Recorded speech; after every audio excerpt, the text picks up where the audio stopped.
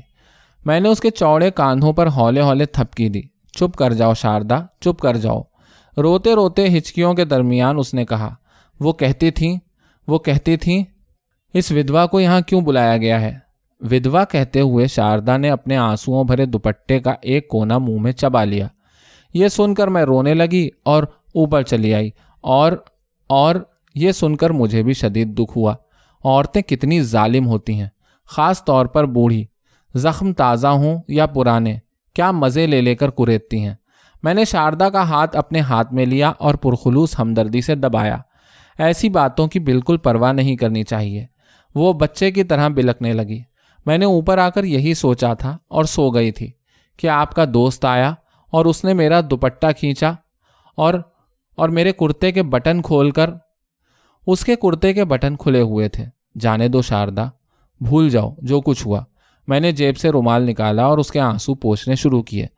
دوپٹے کا کونا ابھی تک اس کے منہ میں تھا، بلکہ اس نے کچھ اور زیادہ اندر چبا لیا تھا۔ میں نے کھینچ کر باہر نکال لیا۔ اس گیلے حصے کو اس نے اپنی انگلیوں پر لپیٹتے ہوئے بڑے دکھ سے کہا، آپ کے دوست نے ودوا سمجھ کر ہی مجھ پر ہاتھ ڈالا ہوگا۔ سوچا ہوگا اس عورت کا کون ہے۔ نہیں شاردا، نہیں۔ میں نے اس کا سر اپنے کندھے کے ساتھ لگا لیا۔ جو کچھ اس نے سوچا، جو کچھ اس نے کیا، لعنت بھیجو اس پر۔ چپ ہو جاؤ۔ جی چاہا لوری دے کر اس کو سلا دوں۔ میں نے اس کی آنکھیں خشک کی تھیں، لیکن آنسو پھر ابل آئے تھے۔ دوپٹے کا کونا جو اس نے پھر منہ میں چبا لیا تھا، میں نے نکال کر انگلیوں سے اس کے آنسو پونچھے اور دونوں آنکھوں کو ہولے ہولے چوم لیا۔ بس اب نہیں رونا۔ شاردا نے اپنا سر میرے سینے کے ساتھ لگا دیا۔ میں نے دھیرے دھیرے اس کے گال تھپکائے۔ بس بس بس۔ تھوڑی دیر کے بعد جب میں نیچے اترا تو مارچ کے آخری دنوں کی خنک ہوا میں شہنشین کی مرمری سل پر اصغر کی بےہودگی کو بھول کر شاردا اپنا ململ کا دوپٹہ تانے خود کو بالکل ہلکی محسوس کر رہی تھی۔ اس کے سینے میں تلاتم کے بجائے اب شیر گرم سکون تھا۔